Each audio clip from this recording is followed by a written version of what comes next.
এই জাগতিক জগতের ভালোবাসার মানুষকে নিয়ে আমরা যে খেলা খেলছি, এই খেলার নামে হলো গমন গোষ্ঠী।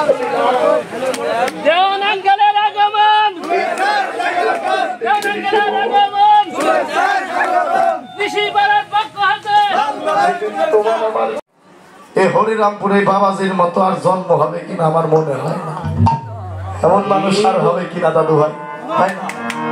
হরি বল।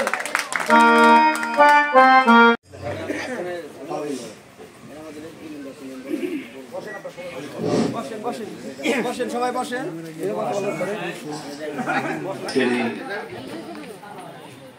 আমাদের মাহেশ্বরে এই সার্বজনীন কীর্তন অনুষ্ঠানে আমার সর্বোপরি আমার এই এলাকার যারা এই ঋষি সম্প্রদায়ের ময়মুরব্বী, এখানে আমার পূজনীয় আমার দিদিরা আছে, মায়েরা আছে, বিভিন্ন জায়গা থেকে ভক্তবৃন্দরা এসেছেন। আমাদের শিল্পী হিসাবে যার এতক্ষণ বইটা আমি ওই দিনকেও শুনছিলাম কতক্ষণ ভাগ্য চক্রে, আজকেও আমার দাদার অনেক মূল্যবান কথা অল্প সময় শুনলাম, কিন্তু মনে হয়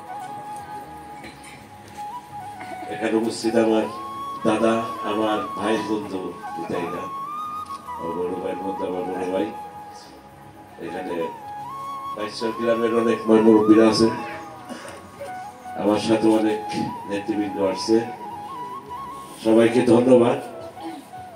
আমি আমাদের অনেক কৃষি সম্পদের অনেক লোকজন থাকে সারা হরিরামপুরে, আপনারা যারা আছেন বিভিন্ন সম্প্রদায়ের, আমার সব জায়গায় ওঠা বসা। আমি হিন্দু সম্প্রদায়ের জন্য হরিরামপুরে আমার চেয়ে বেশি কষ্ট কেউ করে না।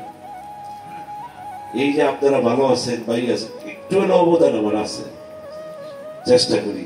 আমার দাদা অনেকেই জানেন, এই দেশে যত হিন্দু সম্প্রদায় আছে, যাদের যত ধরনের সমস্যা নিয়ে আমার অফিসে যায়, আমি কখনো অবহেলা জীবনে আমি করিনি। আমি সাধ্য অনুযায়ী যত গরিব যা চিন্তা করি যে আমার কাছে একটা আশা নিয়ে আসে, আমি যদি না করি আমি সমাজ এবং সৃষ্টিকর্তার কাছে ঠিক আছে। ধর্ম যে যেভাবে বলুক, আমার নিজের থেকে অনুভূতি হলাম সব ধর্মই ভাবতে আমার ধর্ম। যে কথাগুলো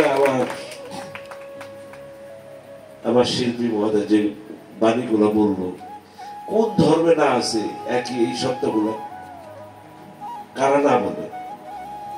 আপনি যদি চার্চে যান, সেই চার্চের যারা ফাদার তারা ওই কথাগুলোই বলে। মসজিদে দেবেন, ইমামরা যারা ওয়াজ করে তারা ওই কথা বলে। ভাষা আলাদা হইতে পারে, কিন্তু বেসিক কথা, যে মূল কথাগুলো কিন্তু একই, এগুলি বলে। আর এখানে আলাদা কি পাইবে? আলাদা কোনো কিছুই নেই। যারা ধর্ম নিয়ে হিংসা করে তাদের ভিতরে কোনো মনুষ্যত্ব নেই। মানুষ হলো সবার উপরে, তার উপরে নেই।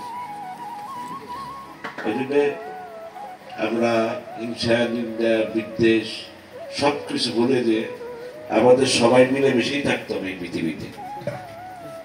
সবাই খুব সংক্ষিপ্ত, আমার দাদা বলেছে,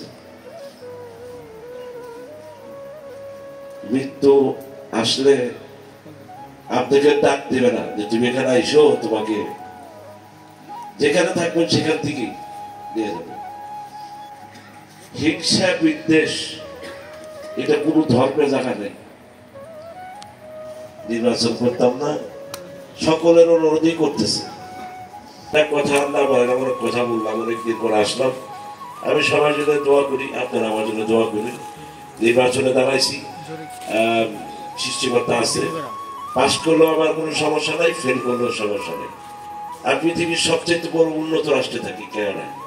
সেখানে গেলে আমার কাছাকাছি বেসবো, আর আমি এই দেশে থাকি, আমার কোনো চাওয়া পাওয়া নেই।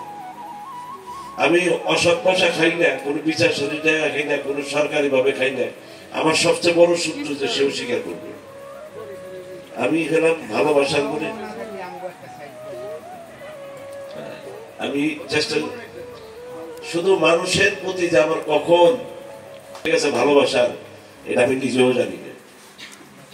সেই ভালোবাসার জন্যই আমি বাংলাদেশে থাকি।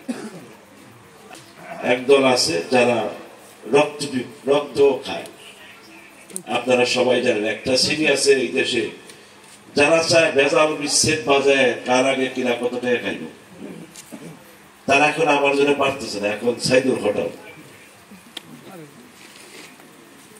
হটাও এই আন্দোলনে আছে। আমার আত্মবিশ্বাস যে আমার এলাকার মানুষ ছোট বড় যারা আছে শত শত লাইন আমার অফিসে আসতেছে। সবাইকে আপনি কোনো চিন্তা করেন না। দাদার কাছে দোয়া চাই, সবাই ভালো থাকেন, দোয়া করেন। এই বলে আমি আমার